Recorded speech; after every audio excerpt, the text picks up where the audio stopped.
अपना परिचय बताएं। यह मेरा नाम गुलाम कादिर रायनी है। मैं जिला अध्यक्ष भारतीय जनता पार्टी अल्पसंख्यक मोर्चा गाजीपुर। माननीय एलजी साहब के बारे में आपका क्या ख्याल है, ओपिनियन है?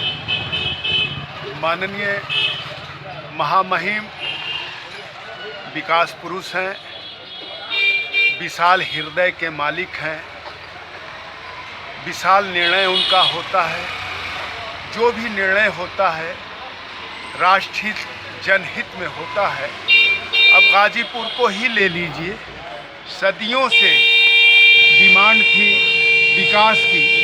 विकास तभी होता है जब यातायात का साधन हो। जिस ज़िले में उस ज़िले का विकास होता है। उस ज़िले का ही नहीं, अगल बगल के तमाम 15-20 ज़िलों का विकास होता है। तो वो विकास की गति उन्होंने दिया।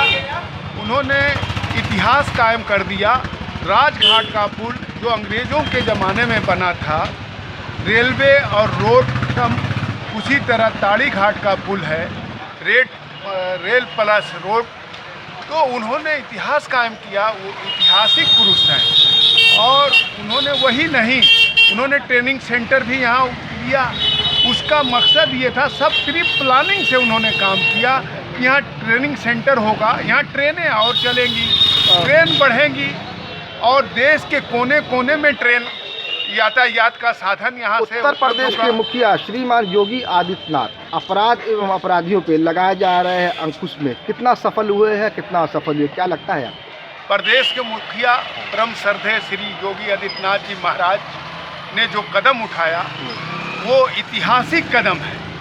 आज अपराध तो नाम मात्र का वो अपराध है, जैसे पारिवारिक अपराध है, जर जमीन का अपराध बंधु है। कितना सुरक्षित मानते हैं आपको योगी सरकार?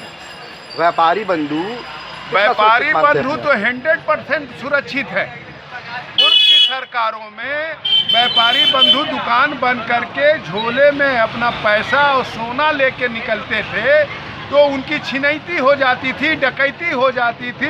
और अगर वो मुजामत करते थे तो उनके ऊपर फायरिंग होती थी, उनकी हत्या भी होती थी। पर ऐसा नहीं है।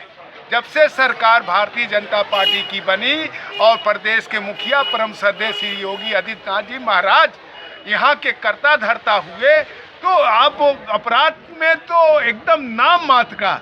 इसी अपराध को ख़त्म की वजह से देश नहीं बल्कि दुनिया के मुल्क यहाँ पे बिजनेस करने आ रहे हैं, उद्योग लगाने आ रहे हैं। अब ऑस्ट्रेलिया, सऊदी अरब, यूएई, तमाम मुल्कों के, विदेशी मुल्कों के लोग यहाँ उद्योग धंधा उत्तर प्रदेश में लगाने आ रहे हैं। विकास की कड़ी में विकास। कादिर साहब, एक पॉलिटिकल क्वेश्चन, सुभाष पासी जो पहले देखा जाए समाजवादी पार्टी में थे, राजनीतिक समीकरण को देखते हुए पासी समाज के नेता माने जाते हैं और वर्तमान में भाजपा में एक अच्छी पकड़ रखे हैं, भाजपा के नेता भी है। उनके बारे में आपकी क्या सोच है? सुभाष पासी जी सपा में थे, बहुत उन्होंने काम किया। अपने विधानसभा में कोई ऐसा गांव नहीं है कि उस गांव में 50-100 हैंडपंप लगवाया। जहां एक हैंडपंप के वो होता था, वो पर्सनल अक्षर फाउंडेशन भी चलाते थे। अक्षर फाउंडेशन की तरफ से उन्होंने बड़ी मदद किया और वो सेवा भाव से काम करते हैं। वो वाकई में वो भी विकास पुरुष हैं और विधानसभा सैदपुर को उन्होंने चमकाने का काम किया है और गरीब शोषित की मदद भी करते हैं, आर्थिक मदद भी करते हैं। बॉम्बे में बहुत सारे लोग काम करते हैं वहाँ सैदपुर के और गाजीपुर के। अगर उनकी मौतें हो जाती हैं, उनकी लाशों को घर पहुँचाने तक का वो काम करते हैं और बहुत नेक इंसान हैं। मुंबई में मतलब किसी की भी मृत्यु होती है तो यूपी बिहार से लिए सभी जगह पे अक्षर फाउंडेशन के माध्यम से उनको उनके परिजनों तक पहुंचाने का उनका बहुत ही सराहनीय कार्य रहता है। बहुत सराहनीय कार्य है, पुनीत कार्य वो करते हैं। बहुत नेक इंसान हैं, बहुत अच्छे इंसान हैं। मुस्लिम समुदाय कैसे एकजुट हो और भाजपा सरकार में मुस्लिमों का कैसे होगा विकास, क्या लगता है आपको?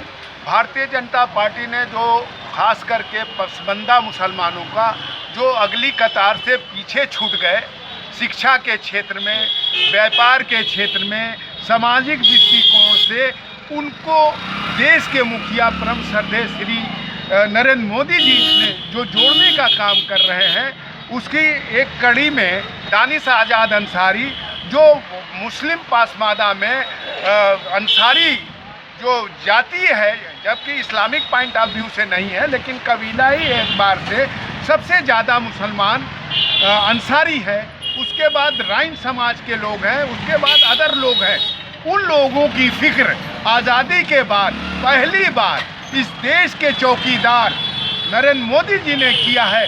हम लोग जितनी भी उनकी सराहना किया जाए, जितनी भी आभार व्यक्त किया जाए, वो कम है। और मैं ही नहीं, आम मुसलमान उनका ऋणी है। जैसे देख लीजिए ट्रिपल तलाक इस्लामिक पॉइंट ऑफ व्यू से हम इस्लाम के मानने वाले हैं, कुरान के फॉलोअर हैं। कुरान में सूरह तलाक है। हम सूरह तलाक को फॉलो करेंगे कि सिस्टम को करेंगे? सिस्टम को करेंगे? नहीं करेंगे। हम कुरान को फॉलो करेंगे।